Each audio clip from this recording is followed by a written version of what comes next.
एक एग्जांपल और ले लेते हैं, पैरासीटामोल पे ही ले लेते हैं। आपको पता है पैरासीटामोल पी से 15 15 mg पर केजी पर डोज, ठीक है। और ये भी ध्यान रखना, पैरासीटामोल आप मैक्सिमम 4 आवर्स के इंटरवल में दे सकते हो, यानी दिन में 6 बार दे सकते हो, उससे ज्यादा नहीं। उससे ज्यादा अगर आप दोगे तो लिवर टॉक्सिसिटी हो सकती है, ठीक है। अब हम यहाँ पे वेट चेंज कर देते हैं। चलो सपोज हम थोड़ा बड़ा बच्चा ले लेते हैं। मैंने आपको बोला ना छोटा बच्चा तो ड्रॉप्स की तरफ ज्यादा ध्यान दो। जितना छोटा बच्चा रहेगा ड्रॉप्स की तरफ ज्यादा ध्यान दो, क्योंकि आपको डोज कम देनी पड़ेगी। अब हम थोड़ा बड़ा बच्चा ले लेते हैं। सपोज हम ले लेते हैं बच्चा 20 किलो का, 20 केजी का बच्चा हमने ले लिया, ठीक है। अब आपको पता है कि 20 केजी का बेबी है ना। तो पहला स्टेप है हमारा, वही 20 किलो का बच्चा 103 बुखार के साथ आया, है ना। पहला स्टेप है हमारा कि हमने बच्चे का वेट पता होना चाहिए, 20 केजी वेट है। दूसरा स्टेप पैरासीटामोल, देखो मैं दोबारा बोल रहा हूँ, बहुत बेसिक मेडिकेशन है, इसकी डोज आपको याद होनी चाहिए। पी से पैरासीटामोल, पी से 15 mg पर केजी पर डोज। तो पहले आपने क्या किया, बेबी वेट मल्टीप्लाई बाय जितने 1 किलो के बच्चे को जा रही है, तो कितना बन जाएगा ये हमारा बन जाएगा 15 मल्टीप्लाई बाय 20, कितना हो जाएगा 300 mg। कितने में आ जाएगा 300 mg में आ जाएगा, है ना। अब हम आ जाते हैं again same concentration, Babygesic, Crocin simple, plain Crocin DS, double strength और कैलपोल।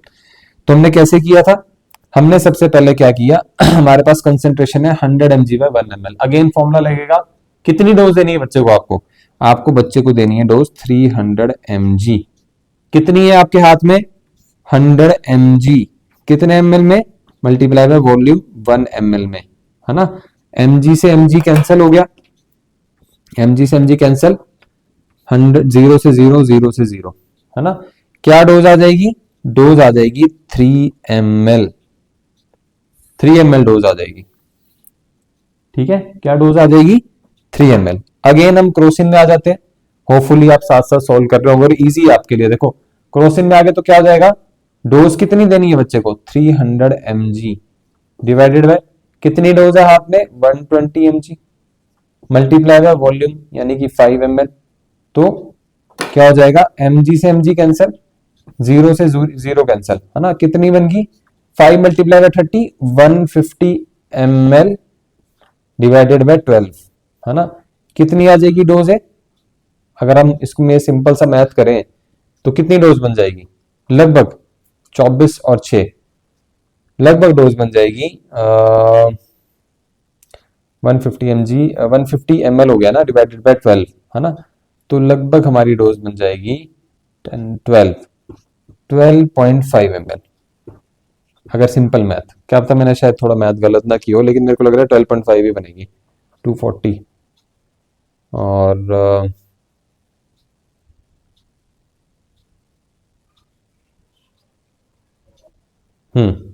लगभग इतनी बनेगी, ठीक है 12.5 या लगभग हाँ 12.5, ठीक है 12.5 ml बनेगी डोज हमारी, ठीक है। तो ये हमारा हो जाएगा क्रोसिन, प्लेन क्रोसिन, ठीक है। उसके बाद नेक्स्ट अगेन आते हैं क्रोसिन डीएस। डोज कितनी देनी थी 300 mg, कितनी हमारे हाथ में 240 mg, कितने में है 5 ml में, ठीक है। तो mg से mg कैंसिल, 0 से 0 कैंसिल, ठीक है। कितना आ गया 150 ml डिवाइडेड बाय 24, ठीक है। लगभग इसका हाफ हो जाएगा, है ना। डबल स्ट्रेंथ है ना, लेकिन अगर सिंपल मैथ भी लगाओगे तो 6.75 ml, ठीक है। उसके बाद अगर हम बात करें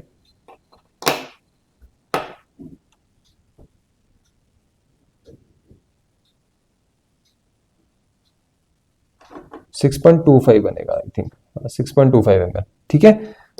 उसके बाद अगर हम बात करें इसकी कैलपोल की, तो अगेन कितनी देनी है 300 mg divided by 250 mg multiply by 5 ml, ठीक है। तो कैसे बनेगा, अगर हम देखें mg से mg कैंसिल, 0 से 0 कैंसिल, 5 5 जा 25 और 5 6 जा 30, 6 ml, ठीक है। होपफुली आपको ये चीज मतलब थोड़ी बहुत समझ आ रही होगी, ठीक है। तो ये हमारा फंडा है इसको याद करने का, ठीक है। पी से पैरासीटामोल, पी से 15, फॉर्मूला एक हमने याद रखना है, पी से पैरासिटामोल, पी से 15। देखो अगर बच्चे को चोट लगी है, सपोज कभी कभी बच्चे गिरते भी बहुत है, चोट खा जाते हैं, है ना, हाथ में चोट लगी, पैर में चोट लगी, स्वेलिंग भी है बच्चे को, है ना, मतलब पेन तो है, पेन के साथ स्वेलिंग भी है, तो स्वेलिंग मतलब इन्फ्लामेशन, कहीं भी चोट लगेगी तो क्या होगी, इन्फ्लामेशन होगी। और अगर इन्फ्लामेशन है, स्वेलिंग है, उस केस में हमने क्या करना है, उस केस में पैरासिटामोल अकेले काम नहीं करेगी, तो बेटर है उस केस में पैरासिटामोल की जगह पे आप उसको आइबुप्रोफेन दे दो, आइबुजेसिक दे दो, क्योंकि वो potent antipyretic, anti inflammatory, analgesic तीनों है, नसेड्स में आती है ना, नॉन स्टेरॉइडल एंटी इंफ्लामेटरी, है ना, एंटी इंफ्लामेटरी ड्रग्स, ठीक है। तो आइबुजेसिक आप उसको दे सकते हो, है ना, आइबुप्रोफेन दे सकते हो। बस एक चीज मैं आपको और इसमें ऐड कर रहा हूं, हम फिर दूसरे उस पे भी आएंगे, इसके दूसरे स्टेप पे भी आएंगे, अभी एक बेसिक सी चीज आपको समझ आ गई। देखो पैरासिटामोल आप ओरल रूट से दे सकते हो 15 mg पर केजी। आप पैरासिटामोल, देखो ये है पैरासिटामोल का ओरल रूट 15, पी से 15, पी से पीने वाली डोज, पी से 15, पी से पीने वाली डोज, है ना, पी से 15, पी से पीने वाली डोज, याद करने के लिए, कंफ्यूजन नहीं होगी कोई।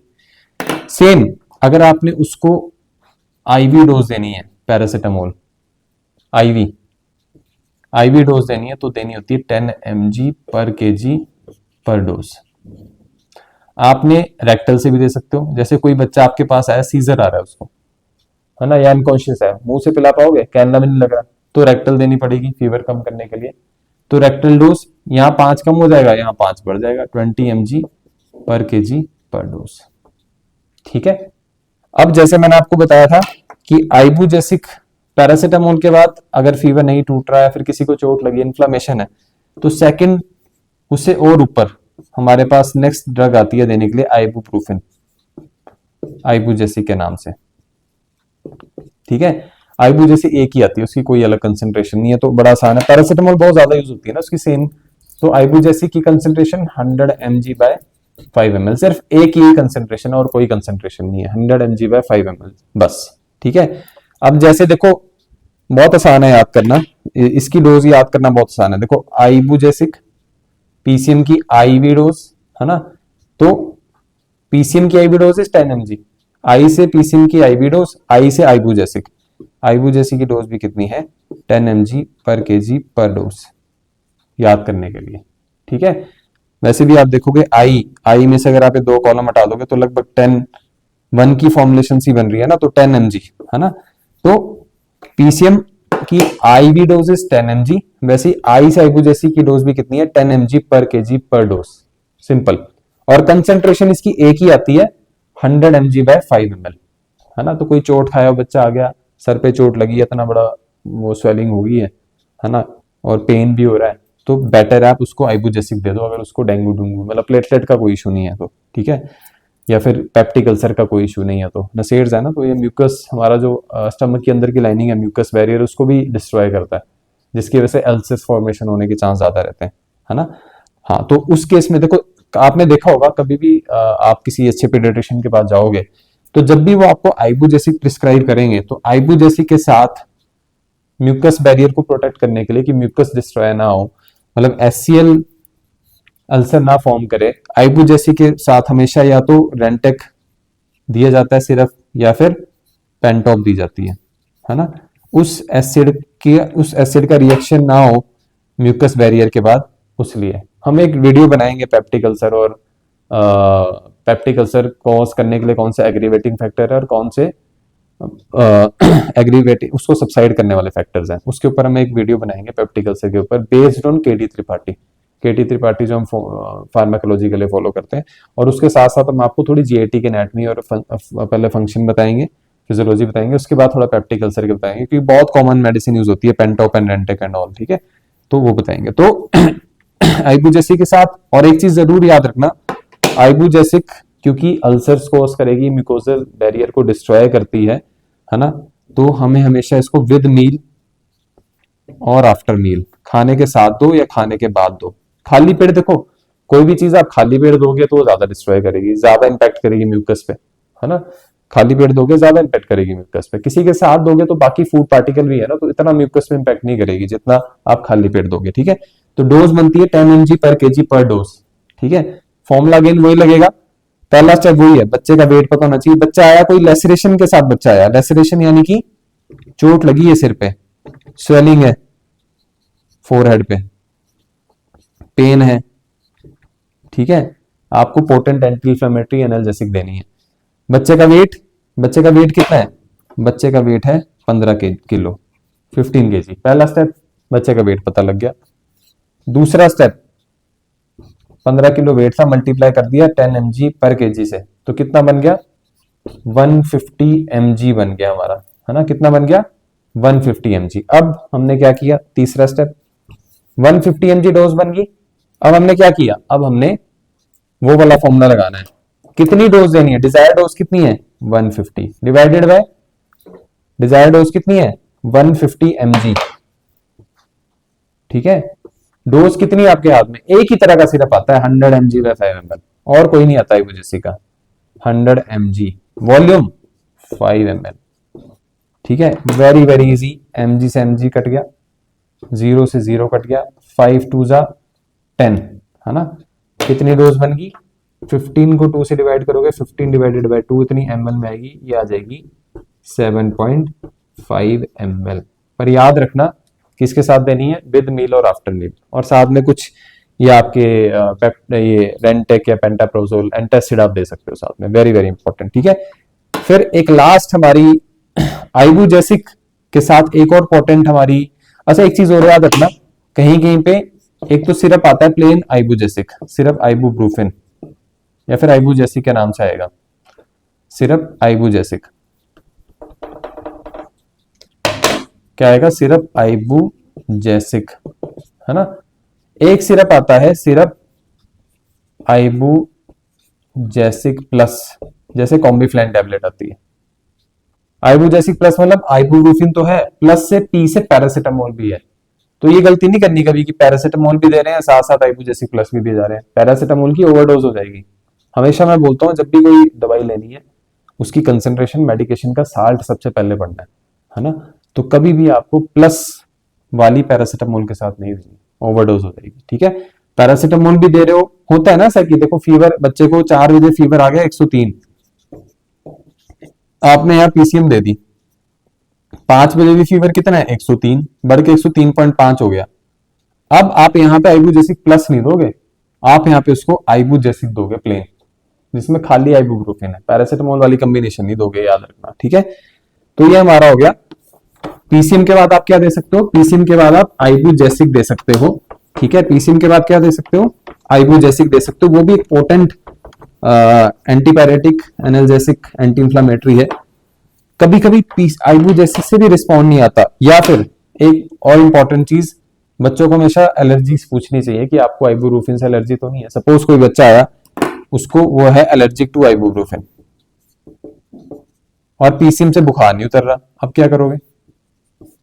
अब आप उसको तीसरी दवाई दे सकते हो, यहाँ पे मैं ना लिख देता हूं आपको। सेकंड हमने दवाई कौन सी पढ़ी थी? आइबुप्रोफेन, डोज 10 mg पर केजी पर डोज, कंसेंट्रेशन 10 ही है सारा इसमें, 100 mg बाय 5 ml, ठीक है। लेकिन बच्चा इस रेड साइन आ गया, बच्चा इस एलर्जिक टू आइबुप्रोफेन, आइबुप्रोफेन। फिर आप क्या करोगे? फिर आप हम करेंगे, हमारे पास तीसरी ड्रग आती है मेफेनेमिक एसिड। आपने सुना होगा मेफ्टाल स्पास की गोली, और बहुत कॉमनली सुनी होगी, मेफ्टाल स्पास में मेफेनेमिक एसिड होता है ना, और साथ में डाइसाइक्लोमिन वगैरह वगैरह चीजें होती हैं। मेफेनेमिक एसिड आता है brand name Meftal P, Meftal P, Meftal Spas, spas means anti spasmodic भी रहेगी और एनाल्जेसिक भी रहेगी, mefenamic acid plus dicyclomine. Meftal P का मतलब क्या है? मेफ्टाल पी का मतलब है एम से मेफेनेमिक एसिड और पी से पायरेक्सिया, यानी कि फीवर, पायरेक्सिया फीवर के लिए यूज करते हैं, यानी मेफ्टाल पी सिरप आता है, सिरप मेफ्टाल पी, या आप यूज करोगे किसके लिए? Pyrexia. Concentration same as Ibugesic, 100 mg होता है 5 ml में, लेकिन डोज यहां थी देखो 15 से घट के होगी 10, और 5 घट के और होगी, यानी कि 5 mg पर केजी पर डोज, 5 और कम होगी, ठीक है। तो एक छोटा सा एग्जांपल ले लेते हैं। बच्चा आया, एलर्जिक टू आइबुजेसिक, पीसीएम से फीवर का असर नहीं आ रहा, 103 बुखार रह रहा है, क्या दोगे? मेफ्टाल पी दे दोगे, सिर्फ मेफेनेमिक एसिड। ठीक है, वेट है बच्चे का 10 किलो। ठीक है, तो पहला स्टेप हमारा क्या हो जाएगा? फर्स्ट स्टेप हो गया वेट 10 kg। सेकंड स्टेप, कितने mg बनेगी उस 10 किलो के बच्चे को? तो 10 मल्टीप्लाई बाय 5 कितनी बन गई? 50 mg। तीसरा स्टेप, फॉर्मूला लगेगा हमारा, डोज कैसे निकलेगी? कितनी डोज देनी है? 50 mg divided by concentration 100 mg, कितने ml में? 5 ml में। ठीक है, तो mg से mg कट गया, 0 से 0 कट गया, 5 2 जा 10, तो 5/2 इतना ml आ जाएगा, यानी कि आ जाएगा 2.5 ml। ठीक है, 2.5 ml आ जाएगा हमारा मेफेनेमिक एसिड की डोज। ठीक है, तो ये हमारा एक बहुत ही बेसिक सा पीडियाट्रिक ड्रग कैलकुलेशन, बहुत ही बेसिक सा ये है। ड्रग कैलकुलेशन तो बहुत ज्यादा है, ml पर आर भी है ना, वो सब आपको मैं 5-6 लेक्चर, 5-6 वीडियो में मैं इसको कंप्लीट करेंगे पीडियाट्रिक ड्रग कैलकुलेशन को। कुछ अगर आपको लगेगा मिसिंग है तो आप बीच में बता देना, है ना, वो आप बता देना। तो ये हमारा बहुत ही बेसिक सा पॉइंट था, जिसमें आपने एक फॉर्मूला जरूर याद रखना है, डिजायर डोज, कितनी डोज बच्चे को देनी है, डिवाइडेड बाय कितनी डोज आपके पास पड़ी है, मल्टीप्लाई बाय वॉल्यूम। और उससे पहले 3 स्टेप फॉलो करने हैं, बच्चे का वेट, फिर कितने mg पर kg उस वो डोज बच्चे को जाएगी, फिर आपने mg निकालना है और फिर आपने उसको ml में कन्वर्ट करना है विद आवर फॉर्मूला। ठीक है, बस आपको अगर आप इंटरेस्टेड हो तो ये आप खुद सॉल्व कर सकते हो, मैं सॉल्व करने के लिए आपको दे रहा हूं। पीसीएम की डोज निकालनी है आपने, वेट रहेगा बच्चे का 10 kg, है ना, चारों फॉर्म में। ड्रॉप्स जो आपके पास है 100 mg by 1 ml, syrup Crocin जो आपके पास है 120 mg by 5 ml, syrup Crocin DS यानी कि डबल स्ट्रेंथ जो आपके पास है 240 mg बाय 5 ml, और कैल्पोल, सिरप कैल्पोल जो आपके पास है 250 mg बाय 5 ml। और वेट है बच्चे का 15 kg। डोज आपको निकालनी है सिरप आइबुजेसिक यानी कि आइबुप्रोफिन की। ठीक है, और कंसेंट्रेशन तो एक ही है 100 mg बाय 5 ml। ठीक है, और सेम वेट की डोज आपने निकालनी है सिर्फ मेफ्टाल पी के लिए, यानी कि मेफेनेमिक एसिड। ठीक है, concentration same 100 mg by 5 ml। और ये बिल्कुल नहीं वो करना कि बिल्कुल डेसिमल में चले गए, एक डेसिमल ठीक है कि 3.5 डोज बन रही है, फिर 3.2 बन रही है, ऐसे नहीं कि 3.2 5 3 3, इतने मैथ में नहीं जाना।